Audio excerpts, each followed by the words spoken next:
அண்மை செய்தி. வங்கக்கடலில் உருவான ஆழ்ந்த காற்றழுத்த தாழ்வு மண்டலம் புயலாக வலுப்பெறக்கூடும் என்பதால் தொலைதூர பேருந்து ஓட்டுநர்களுக்கு அறிவுறுத்தல் வழங்கப்பட்டிருக்கிறது.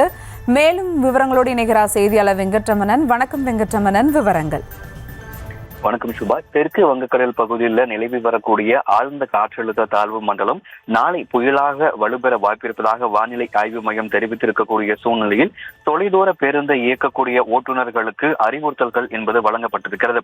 தமிழ்நாடு அரசு விரைவு போக்குவரத்து கழகத்தினுடைய மேலாண் இயக்குனர் அறிவுறுத்தல்களை வழங்கியிருக்கிறார். குறிப்பாக சுரங்க பாதைகள் மற்றும் மேம்பாலங்களின் கீழ்ப்பகுதிகளில் தண்ணீர் தேங்கி இருந்தால் பேருந்துகளை மாற்று வழியில் இயக்க வேண்டும் அப்படிங்கிற ஒரு அறிவுறுத்தல் என்பது வழங்கப்பட்டிருக்கிறது. குறிப்பாக சென்னையிலிருந்து தென் மாவட்டங்களுக்கு செல்லக்கூடிய தொலைதூர பேருந்துகளை காற்றாற்று ஓர சாலைகளை இயக்கும் போது கவனத்துடன் இயக்க வேண்டும் என்கின்ற ஒரு அறிவுறுத்தல்கள் வழங்கப்பட்டிருக்கிறது.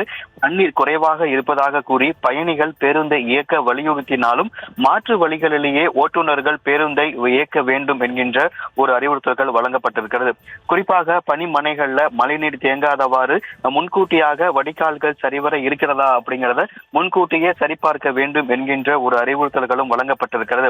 பேருந்துகள்ல தண்ணீர் ஒழுகுவது, சாய்வு இருக்கைகள் சரிவர இயங்காதது போன்ற புகார்கள் பயணிகளிடமிருந்து வரும் பொழுது ஓட்டுநர்கள் நடத்துனர்கள் அதை உடனடியாக அந்தந்த கிளை மேலாளர்களுக்கு தெரியப்படுத்த வேண்டும் உள்ளிட்ட கோரிக்கையாகட்டும் உள்ளிட்ட பல கோரிக்கைகளை காணொலி காட்சி வாயிலாக இன்று நடைபெற்ற அந்த கூட்டத்தில் அனைத்து கிளை மேலாளர்களுக்கும் எஸ்சிடிசி உடைய மேலாண் இயக்குனர் அறிவுறுத்தல்களை வழங்கப்பட்டிருக்கிறது. சுரங்கப்பாதை மேம்பாலங்கள் கீழ் அதே போல தென் மாவட்டங்கள் டெல்டா மாவட்டங்களுக்கு இயக்கக்கூடிய பேருந்துகளை கவனமாக இயக்க வேண்டும் என்கின்ற ஒரு அறிவுறுத்தல்கள் வழங்கப்பட்டிருக்கிறது. ஆழ்ந்த காற்றழுத்த தாழ்வு மண்டலம் நாளை புயலாக வலுப்பெறக்கூடிய சூழ்நிலையில் தற்பொழுது எஸ்சிடிசி உடைய மேலாண் இயக்குனர் இந்த அறிவுறுத்தல்களை அனைத்து மேலாண் இயக்குநர்களுக்கும் வழங்கியிருக்கிறார். சுபா,